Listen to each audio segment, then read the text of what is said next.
بسم اللہ الرحمن الرحیم اللہم صلی علی سیدنا محمد وعلی آل سیدنا محمد وبارک وسلم وصلی علیہ۔ جی ناظرین کرام، الحمدللہ چھٹے روزے میں کیا خاص اعمال اور وظائف ہیں، الحمدللہ ان کا آج تذکرہ کروں گا۔ لیکن ناظرین کرام، آج پیارے کریم آقا علیہ السلام کی سبحان اللہ ایک پیاری نصیحت اور پیارے کریم آقا علیہ السلام کی پیاری حدیث مبارکہ فرمایا کہ سبحان اللہ تھوڑی روزی پر راضی رہنا۔ پیارے کریم آقا علیہ السلام نے ارشاد فرمایا کہ جو شخص اللہ تبارک و تعالیٰ کی طرف سے دیے ہوئے تھوڑے سے رزق پر، تھوڑی سی روزی پر راضی رہے تو اللہ تعالیٰ بھی اس کی طرف سے تھوڑے عمل پر راضی ہو جاتے ہیں۔ تو سبحان اللہ کتنی پیاری حدیث مبارکہ ہے، تھوڑے سے رزق میں تھوڑی سی روزی پر راضی رہیں تو اللہ تبارک و تعالیٰ تھوڑے سے عمل پر بھی اس سے راضی ہو جاتے ہیں۔ اللہ تبارک و تعالیٰ ہم سب کو قناعت نصیب فرمائے۔ ناظرین کرام، چھٹے روزے میں کون سے خاص اعمال اور وظائف ہیں بزرگان دین کے معمولات میں سے؟ ویسے تو بے شمار معمولات میں سے ذکر کیے گئے ہیں، لیکن سبحان اللہ آج میں جن اعمال کا ذکر کر رہا ہوں ان کو نوٹ کر لیجئے۔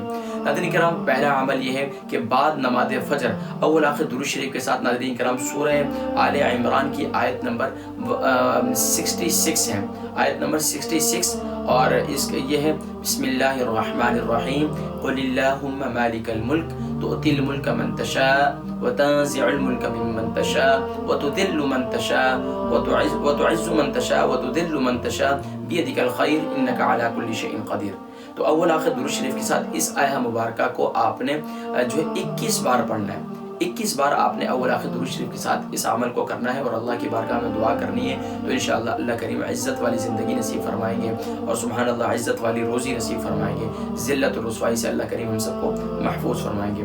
اس کے بعد ناظرین کرام، چھٹے روز میں جو خاص عمل لکھا ہے وہ ایک دعا کا معمول ملتا ہے کہ چھٹے روزے میں کون سے اعمال کیے جائیں۔ ان میں خاص طور پر ناظرین کرام اس بات کا ذکر بھی ملتا ہے کہ ایک دعا ذکر کی گئی ہے کہ اللہم ارزقنا رزقا حلالا طیبا واحسن بغیر حساب، اور اس طریقے سے اس میں دوسرے کلمات کا اضافہ بھی ہے اللہم ارزقنا رزقا حلالا طیبا واسعا واحسن بغیر حساب، اور اس کے ساتھ ساتھ ایک اور حدیث مبارکہ اس میں ہے اللہم ارزقنا رزقا حلالا طیبا واسعا واحسن بغیر حساب فإنک خیر الرازقین۔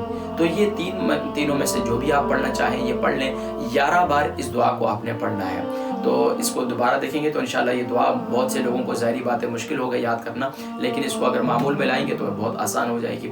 اسی طریقے سے آپ نے عصر کی نماز کے بعد اول آخر درود شریف کے ساتھ قرآن کریم کی سبحان اللہ سورۃ الفیل اول آخر درود شریف کے ساتھ سورہ فیل کو 7 مرتبہ پڑھنا ہے اور اللہ کی بارگاہ میں دعا کرنی ہے، تو انشاءاللہ اللہ تبارک و تعالیٰ دشمنوں کے شرور سے انشاءاللہ اللہ کریم محفوظ فرمائیں گے۔